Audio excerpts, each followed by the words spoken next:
Hi guys, it's me Toffee Dog, and as you can see I have a large book here. What is this book, you ask?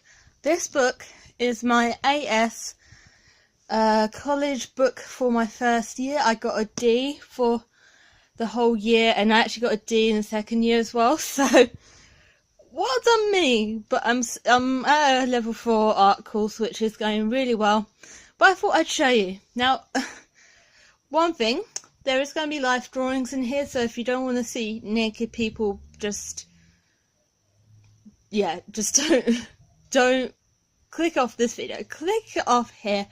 And also 80% of the techniques we used were totally new to me, and it was very much you had to do a brilliant piece each lesson to get that good grade. So I think you had to adapt a lot in this first year. But the first brief of ours was to do 2 portraits, a self-portrait of ourselves and then an unusual portrait of someone else. You can see my name here, but no one's going to bother.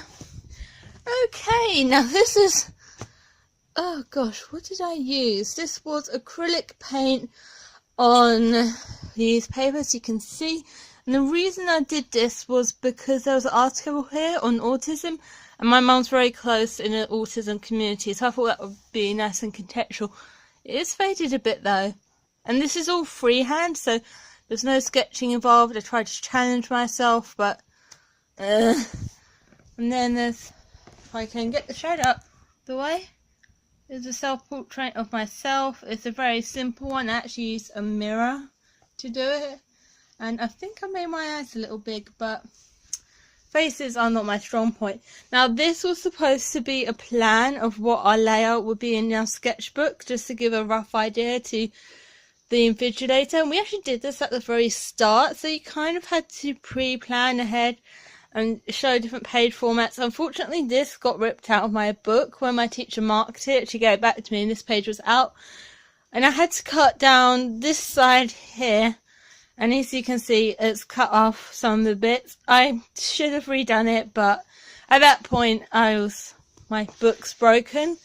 And our theme, which is something I forgot to say because I really should have, was black and white. That was a very, very open topic, and we just wrote our own mind maps of what we thought. And to be honest, I didn't have that much experience, so I just used 2D art. So we then looked at positive and negative shapes. You can't really see here because the print of that is not great. So we had 3 stools against each other, and we had to draw them by using negative spaces. As you can see, that has been coloured in. I didn't finish this. I regret not finishing this, and in my last class, if you didn't finish a piece of work, you go on it in the next at GCSE. So I wasn't used to doing work out of my lessons, which is like I should have. So we then were doing some silhouette portraits. As you can see, that's me with my large nose. And then to fill in the page, and also because my teacher said I need to be more visual and write less text, I decided to do a little image here pardon me, of the camera setup. Now this was all just text explaining how we did it, because I was a very textual person. I have to explain things using words. So we had a positive print which went fine, negative print. I've done negative prints before, but not too well. That was new to me. Now this is where we get to life drawings. I am not good at life drawings. Me and people don't mix. So she ended up looking quite cartoony. I used all the techniques, just perspective with the pencil and whatnot. But I think at the time I was just not good. I didn't throw myself in. Big hunk of text, little hunk of text. And then this was my first time actually using charcoal for a life drawing, and this was an objective life drawing. But these pieces were about A2 size, so at the time I didn't put them in my sketchbook. I took photos, which you could have done, But I feel like I should crop that and then enlarge. There's a lot in here I will say I would have done. And then we had to do a alliteration and then look at a artist. I'm not sure if we were given this artist. I think I found him on my own. Ewan Uglow, and I talked about the cross-referencing, thinking it would help. Objective drawing, once again, not a great live model drawing, and you can't really see it that well because it's been photographed that well. So live drawing, oh gosh. And then we looked at polar opposites, so I had a lot of stock images here. I really should have just sketched and done it that way to be a bit more creative, but me in year one was like, oh, this is how I do it in GCSE, so this must be fine. So we look at polar opposites because black and white are polar opposites. And then the definition of contextual, as in contextual life drawings, conceptual and silhouette, all that we looked at before. I looked at another artist, Peter. I have not done that title in a clear way. Peter Callis. Pardon me? Callison. I'm so sorry. My titles then were weird. And Rachel Wrightweed, I talked about how she used positive and negative shapes. Now, this is probably one of the most fun bits I did, and we were doing paper stencils, which I've never done, but the whole concept of designing something is my dream. I love designing. So I had to combine war and peace, which are the polar opposites I chose. So I tried to do a peace sign in the gun hold here, but that didn't work out as I list here. And then I looked at a simple piece in the bird, and to be honest, it was tried to shape it as a grenade, but it just wouldn't work. The branches looked too awkward.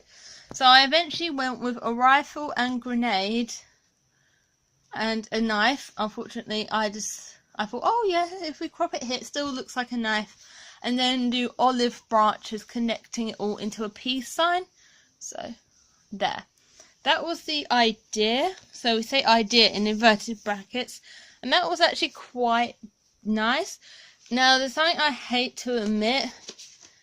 This is my final stencil, and stupid old me decided, hey, I'm not going to put an envelope in here. I'm going to stick this right to the page, every single bit.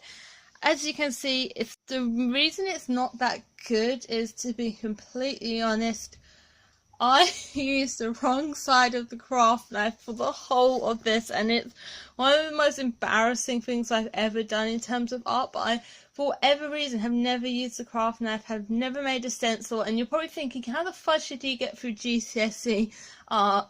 I just never did that. I did just mainly 2D in GCSE, so that was new. But then we had to make this into a lino print, which is what you do, is you carve the design into a material called lino. I've actually got a big packet up there, the white package, which I need to use, so I might use that in my printing lessons this year.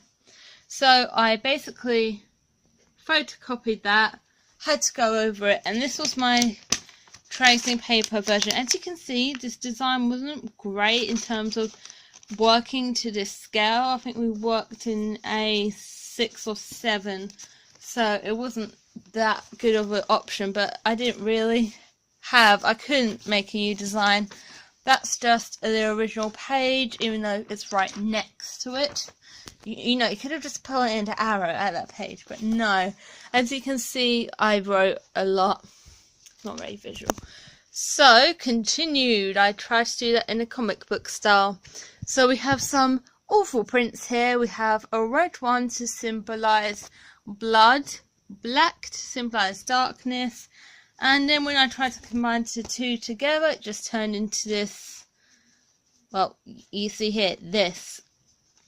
And then when I tried to combine, I believe, red, and I can't remember the other colour I tried to combine 2 colours. I think it was green and red. Hold on, green, red. Yeah, green, red, and it turned out like this. I wanted the green in the background, like a camo effect to represent the war, because obviously they wear a lot of camos, and also red for the blood and warshed, and blood red representing evil and whatnot. But ta-da! These were my prints. Very first time doing, but I couldn't go back to them. It was 2 lessons and that was it. Whatever you did, if you did stuff out, great. I didn't because I stupidly didn't think the print room was open. So we've got some keywords here. Got some tonal marking here, and I believe, yeah, I did this on the individual paper. So I built up on lines, pencil, spotted spiral, coloured tonals, cross hatching. Oh gosh, I know. So I had to look at conventional and non-conventional mark making for my non-contextual. I actually did a textile rose piece, and I used to stitch a lot in guides, so I decided to just do a rose. That stitch comes less. We shan't tell. And then this was the achromatic tonal scale. It's not really. It's quite blotchy, to be honest. I think this is actually my second attempt on this. And then I also, when we did the tonal effects of the mannequin, I did that. Now this is an unfinished piece. Once again, oh my gosh, my camera's recognizing it as a face. Oh, that's something. No, don't. It's not a real face. Fine, it's not a real face. Anyway, so this isn't finished, but this was going to be my conventional because I wanted to challenge myself in terms of doing things I wasn't good at, which included faces. No, it's not. Come on. And then we had 2 mannequins on display, and we had to do a tonal drawing of them using the achromatic scale that was shown here. So we had to use all the different greys and blacks. I just continued to be honest. Right, now this is Rembrandt, and we did a piece related to it. There, look, that's a real face phone. And I tried to take a picture of the setup and the photography. Now unfortunately I was off sick this lesson, or I think I was at the cafe, and that was when I had my panic attack. I couldn't go into lesson. So I had to borrow my friend's picture. Did I stick it? Yeah, I stuck it all the way down. Oh gosh. Oh, and these are my teacher's notes. Sue. We always remember Sue. Sue was a unique penguin.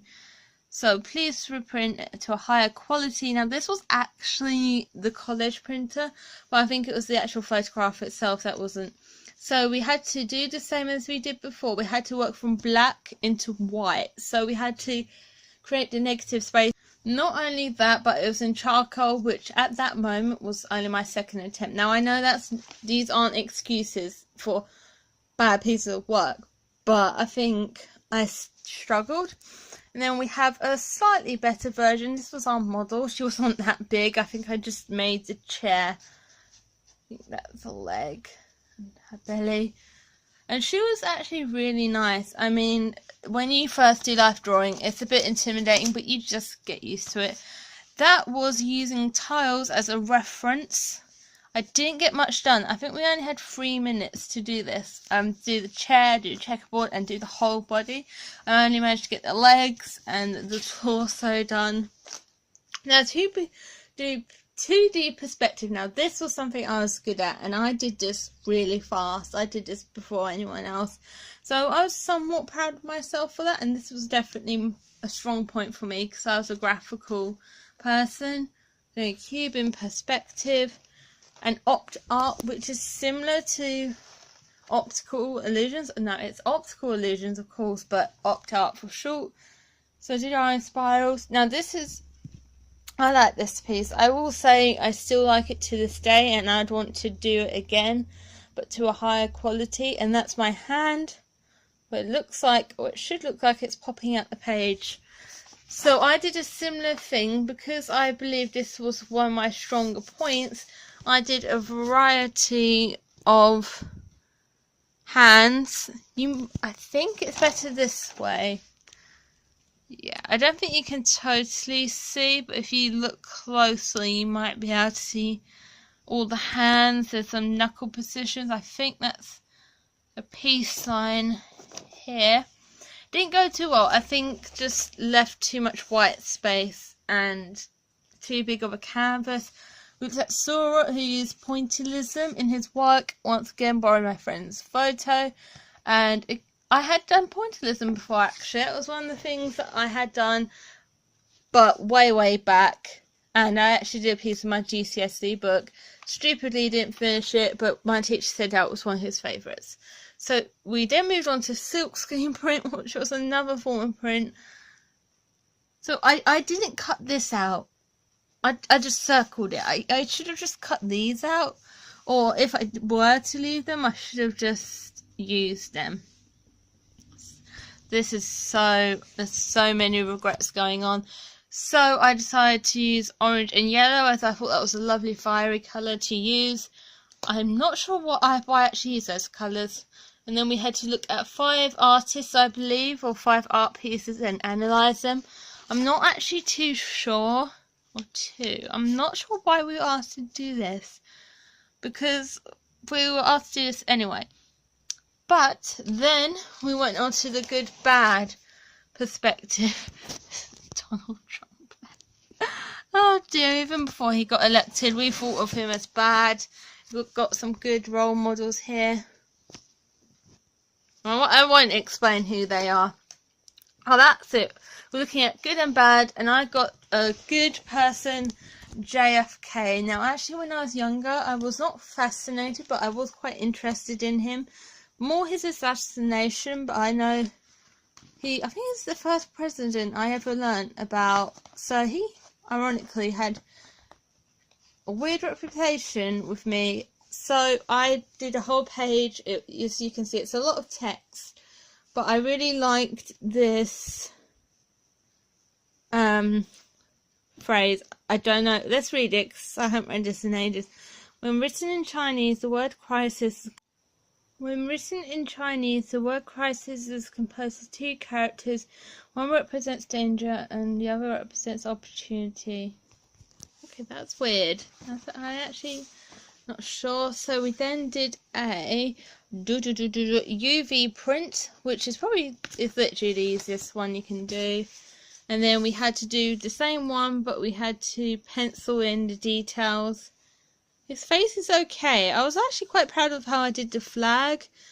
Face, not so much. Faces aren't my strong point. Now, this is actually when I did the actual pencil piece right here. So you had to swap the tones around, which was fine. This is another case where I got my book back and the teacher had ripped this, and as you can see, I tried to glue it on here. It just wouldn't stick. I don't know why. Maybe it's just me. So this is the point where I started to realise what this course was about, because I really changed my visual and the amount of work I put in, because at the time I just didn't quite know what I was doing to say. So I was looking at tape art, and stupid me, this is supposed to be JFK. Say is. What happened was I elongated the photo too much, because I thought you had to fit it in this size, but you didn't after all. So ended up with a stretched out JFK. We then looked at Tim Noble and Sue Webster, and we did a shadow sculpture. I would make these pictures bigger. I'd probably just have these pictures in a little annotation. This, and again, this was pretty much our final piece, and we only had to use pieces of rubbish. Now we're going to move on to the independent art project black and white. Now when you do AS, there's 2 assessments. So black and white is 1, and then you'll move on to the actual assessment project. So this is just to start you off. They're awful. This is awful. I can feel myself cringing. So just looked at the mood board about what I could do. I looked at tape art, because even though it didn't go well, I did enjoy it. I looked at, what did I look at here? I think combining reality with fiction. I don't quite like the idea of doing an illusion idea, because I really enjoyed that. And once again, reality mixed up, as you can see here. But I think I actually found out he painted all this. it wasn't him there, so he cheated. So I looked at the context idea. I think I was looking at War and Peace again. Yeah, I was looking at War and Peace again because I had enjoyed the subjects with the stencil. I was thinking of maybe doing a combination of a fighter jet in line with a landscape like this, fantasy versus reality. Take a nice photo of a landscape and then do a really detailed piece of a plane and do the same as the artist before I had done. But I'm not sure why, I just never went down that route. So War and Peace. I don't know. I looked at War Against, but then you could go in any direction. I decided to go down the direction of mental illness. So it didn't really make much sense from this point on. Now I'm looking at it. So I was thinking of doing a book to show the journey of someone with mental illness, all the symptoms they were showing, like a story. And I decided to do a broken clock on the front of the book to show that their time is up. I'm not sure why I didn't finish that either.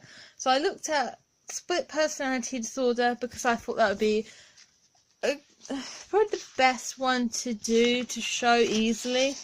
And I wasn't entirely sure how to show a mental illness, if I'm honest. And then this was the start of my book. Oh my gosh. So I was going to count down in numbers as well. So I'm going to incorporate the numbers in. She was number 5 because that was at the start. She was in purple, which meant peace. That's it, it meant peace. So she was at peace, but it's different tones of purples going on. And then her hair was going to flow into her next part of her life, which didn't really work out, to be honest. And that's why I got the negative for... I don't think this is the same person. Hold on. I think it is. Oh, gosh. This has embarrassed me. And then I tried to create a front page for my book. I was going to use the clock, but I think at that point I had actually gone, no, I'll just mix these combination of images together. But once again, I could have drawn that. Now, I did a stencil, but stupidly in my book, I did it backwards. So it is the other way around, but I stuck it this way, and it was too fragile. Actually, let's try and take it off now, because this is not being assessed. So you got a dove, quite a cartoonish one. Oh dear, now we're going to get to the final piece. Now this is not how I wanted it to turn out. I wanted the book to just be that page and then have all the pages behind, but unfortunately when I did the other pieces I didn't plan out about how big they would be. I didn't, and I should have. So I had to elongate the book, and then I had to make this makeshift sort of double door effect to this book. So you had my planned out piece, and then you had the stencil there in the book. I think, yeah, 5 to 12, that was the age of the person. So it's quite a young person actually. There's quite a lot there that really shows split personality, but I don't know why I put all those stock images in. Again, I really should have just drawn. Now I did take some inspiration from my stencils and from my painting from Frambo, game that was quite popular at the time, and I think still is, and I really liked the very basic stencil style.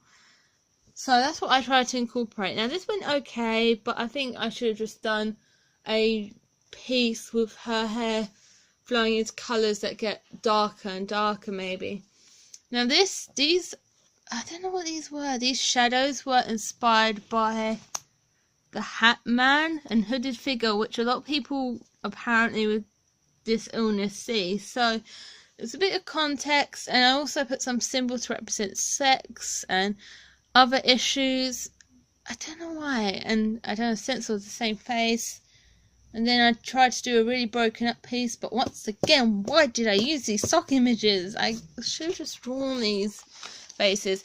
Now this is the part, luckily you do this in an assessment, but then you get 2 weeks to redo it better, or in my case come up with a better idea that shows the concept more.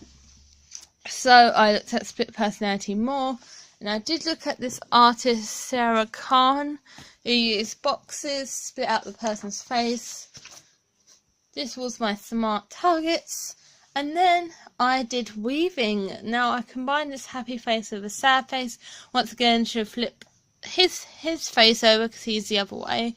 But I really enjoyed this, so this was the plan, to do some weaving or to do a fold book. So one side you've got happiness, the other side we've got sadness. It's a split personality. And then just as how to make one. I did some experimentation with weaving in terms of facial features. She ends up looking like a duck. Right. And then I did a combination, this way around, of a man's face combined with alcohol, which is an issue at the time I did want to address for personal reasons. I won't say why, so I took inspiration from that moment. Right, the final development. Now, once again, I would have changed it. If I did weaving now, I probably would have gone with something just better. I would have drawn the pieces rather than take photos. But I decided to do it anyway. So there was... What the fudge am I doing? So it was basically a happy man. And these lighter bits here, and then the darker bits are supposed to represent his sadness. But of course, the internet doesn't have the same stock images of a man, happy, sad.